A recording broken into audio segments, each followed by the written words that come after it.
মা ফাতেমার বিদায় কালে হযরত আলী তারে বলে, আমার সালাম দিও বলে নূর নবীর দরবারে। সুবহানাল্লাহ, সুবহানাল্লাহ। শুনো বিবি কয় তোমারে, নবীর বেটি বলেন তারে, আমার ইন্তিকালের পরে কাঁদিও না বিলাপ করে, স্বামী বলি গো তোমারে আমি যাই ওসিয়ত করে। বেরাদরানে মিল্লাত ইসলামিয়া, একদিন হযরত আলী মাওলা আলী, যে মাওলা আলীর ব্যাপারে আমার রাসূলে পাক বলেন, ইন্না আলিয়াম মিন্নি ওয়া আনা মিনহু ওয়া হুয়া ওয়ালিয়ু কুল্লি মুমিনিন। বলুন সুবহানাল্লাহ।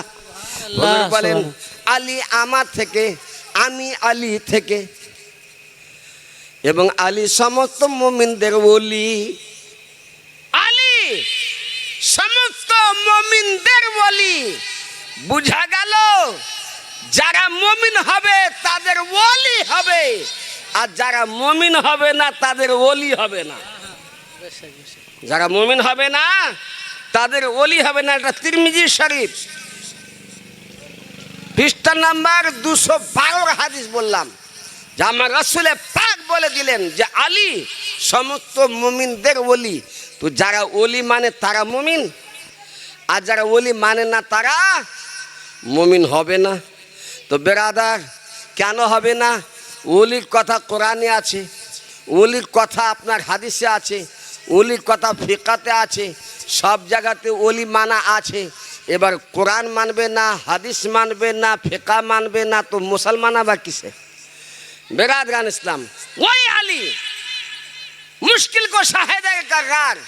ফজরের নামাজ পড়লেন, নামাজ পড়ার পর বাড়ি গেলেন। বাড়িতে যাওয়ার পর দেখছেন হযরত ফাতেমা রাদিয়াল্লাহু তাআলা আনহা সকাল থেকে কাজে ব্যস্ত আছেন। কখনো হযরত ইমাম হাসান হোসেনের জন্য ওনাদের কাপড়গুলো কাচ্ছেন, কখনো ইমাম হাসান হোসেনকে গরম আপনার গোসল দিচ্ছেন, কখনো আটা সানছেন। হযরত মাওলা আলী বলেন, ও ফাতেমা, যতদিন ধরে তুমি আমার বাড়ি এসেছো এইরকম কাজে আমি কোনোদিন ব্যস্ত দেখিনি, আজ ব্যাপার কি? এত কাজে কেন ব্যস্ত? আল্লাহু সামাদ। হযরত আলীর কথা শোনার পর মা ফাতেমা কান্না শুরু করে দিলেন। আলী বলেন, ও ফাতেমা, তুমি কিসের জন্য কান্না করো, একটু কারণটা বলে দাও। হযরতে ফাতেমা বলেন, ওগো আমার স্বামী, ওগো আমার মাথার তাজ, আজ আমি স্বপ্নে দেখেছি আমার আব্বাজান এসেছেন এবং এদিক ওদিক তাকাচ্ছেন। আমার আব্বাজান কে আমি জিজ্ঞাসা করলাম, আব্বাজান এদিক ওদিক কেন তাকাচ্ছেন? আমাকে আব্বা বলেন, ও বেটি ফাতেমা, তুমি কেমন আছো? বলে, আব্বাজান, আজ 6 মাস আগে আপনি ইন্তেকাল করেছেন, যার সঙ্গে আমি কান্না করতেছি। আব্বাজান, 6 মাস ধরে আমাকে কিছু ভালো লাগে না। রাসূলে পাক সাল্লাল্লাহু আলাইহি ওয়াসাল্লাম বলেন, ও ফাতেমা, আর তোমাকে কান্না করতে হবে না, আমি তোমাকে নিয়ে যাবার জন্য এসেছি। মা ফাতেমা বলেন, ওগো আমার স্বামী, আমার আব্বা বলে দিয়েছেন আমি তোমাকে নিয়ে যাবার জন্য এসেছি। আর আমার আব্বা ইন্তেকালের আগে আমার কানে 2টা কথা বলেছিলেন। একটা কথা বলেছিলেন, ও ফাতেমা, আমি তো ইন্তেকাল করে যাব, তাই আমি কেঁদেছিলাম।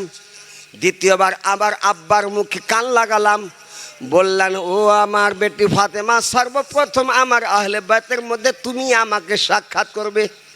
তাই 6 মাস হয়ে গেল, আজ মঙ্গলবার, আজকে আমার ইন্তেকাল হয়ে যাবে। আল্লাহু সামাদ। আলী বলেন, ও ফাতেমা, আজ তুমি ইন্তেকাল করে যাবে, আমি কেমন করে সহ্য করব, আমি কেমন করে বরদাস্ত করব? ফাতেমা বলেন, ওগো আমার স্বামী, আমার আব্বার ইন্তেকালে যেমন আপনি সবুর করেছিলেন, তদ্রূপ আমার ইন্তেকালেও সবুর করে নেবেন। আলী বলেন, ফাতেমা, যখন তোমার আব্বার নিকটে যাবে তখন আমার সালামটা পৌঁছে দিবে। বলুন সুবহানাল্লাহ। বেরাদার, কে বলছেন? আলী। যখন তোমার আব্বার নিকটে যাবে আমার সালামটা পৌঁছে দিবে এবং বলে দিবে, আলী আপনার খুব আশিক আছে, আপনার চাহনেওয়ালা আছে। বেরাদার, আলী বলছে, না, তোমার আব্বাকে বলে দিও। তাহলে বুঝা গেল যে রাসূলে পাক জিন্দা আছেন। বুঝা গেল? আলী বলছেন তোমার আব্বাকে আমার সালামটা পৌঁছাবে। তাহলে আলীর আকীদা যে আমার রাসূলে পাক জিন্দা আছেন। সাহাবীর আকীদা রাসূল জিন্দা আছেন, আর ওয়াহাবীর আকীদা রাসূল মরে গেছেন। বেরাদরান ইসলাম, যাই হোক, এবার ফাতেমা বলছেন, ওগো আলী শোনেন। ফাতেমা বলেন, নবীর বেটি বলেন তারে, আমার ইন্তেকালের পরে কাঁদিও না বিলাপ করে, স্বামী বলি গো তোমারে আমি যাই ওসিয়ত করে। দুটি আমার মানিক তারা হবে আজ মাহারা, দুটি আমার মানিক তারা হবে আজ মাহারা, কে আছে আর তুমি ছাড়া, কে করবে আদর তাদের, স্বামী রেখো আদর করে। বেরাদরানে মিল্লাত ইসলামিয়া হযরতে ফাতেমা বলেন, ওগো আমার স্বামী আলী, আমার দুই বালক, একটা আছে 7 বছর, একটা আছে 8 বছর, 2 মাস কম বেশি। এই ছোট ছোট বাচ্চা, আর আমার বেটি জাইনাব, এদের আপনি দেখাশোনা করবেন, আমি তো চলে যাব, তারা মা হারা হয়ে যাবে। ওগো আমার স্বামী, আমার ছেলেরা যদি আপনাকে একটু বিরক্ত করে তাদেরকে আপনি ধমক দিয়েন না, কারণ আবার পরে আপনি ছাড়া তাদের কে আছে? আল্লাহুস সামাদ। তারপরে বলেন, একটি কাগজি আছে গোপনে, রেখে দিও মোর কাফনে। একটি কাগজি আছে গোপনে, রেখে দিও মোর কাফনে। দেরি না করে দাফনে, রাত্রি হবার পরে আমায় দিও দাফন করে, আমায় দিও দাফন করে। আল্লাহুস সামাদ। আলী বলেন, ও ফাতেমা, তোমার ওই কাগজে কি লেখা আছে বলো? ফাতেমা বলেন, ও গো স্বামী, এতদিন ধরে কাউকে আমি বলিনি, আজ আপনি যখন জিজ্ঞাসা করলেন তো শুনেন। যে কথাটি সারা জীবন বিবি ফাতেমা রাখেন গোপন, যে কথাটি সারা জীবন বিবি ফাতেমা রাখেন গোপন, সেই কথাটি স্বামীকে আপন বলেন শেষের বারে। ফাতেমা বলিলেন হায়দারে। কি লেখা ছিল এবার বলছেন, তোমার আমার বিয়ের কালে দয়ালা বাদে কে বলে, তোমার আমার বিয়ের কালে দয়ালা বাদে কে বলে, 400 মিসকাল চাঁদ মোহরে তোমা সপিলাম আলী রে, সুখে থেকো জীবন ভরে। বলুন সুবহানাল্লাহ। বলিলাম আমি আব্বাকে পছন্দ আমার আলীকে, বলিলাম আমি আব্বাকে পছন্দ আমার আলীকে, পছন্দ নয় চাঁদি মোহরে, আব্বা বলিলেন আমারে বলো কিনিবে মোরে। আল্লাহ সামাদ।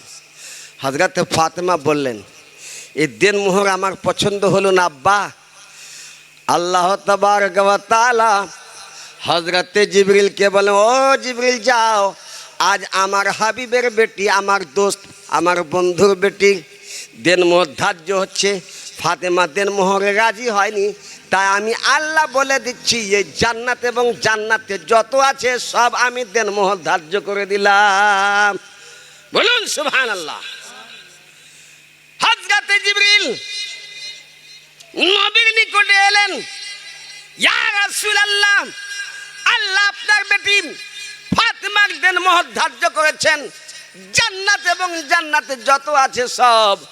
আমার রাসূলে পাক ফাতেমাকে বললেন, ও ফাতেমা, আল্লাহ তো তোমার দেন মোহর ধার্য করে দিয়েছেন, জান্নাত এবং জান্নাতে যত আছে সব তুমি রাজি আছো? ফাতেমা বলছেন, আব্বা আমি এতেও রাজি নয়। বলিলাম, ফাতেমা বলেন, ও গো নবী, সদাকা দেন উম্মত লাগি। ফাতেমা বলেন, ও গো নবী, সদাকা দেন উম্মত লাগি। আছে আমার একটি দাবি, আছে আমার একটি দাবি, আমার বিয়ের মোহরে উম্মত বখশ পরবারে। সুবহানাল্লাহ। ফাতেমা নিজের আব্বার উম্মতের বখশিশকে দিন মোহরটা বানাতে চাইছেন। আল্লাহ জিবরিলকে বলেন, আল্লাহ বলেন জিবরাইলকে, গিয়ে বলো মোর নবীকে, জানিয়ে দিবে ফাতেমাকে তার বিয়ের মোহরে উম্মত।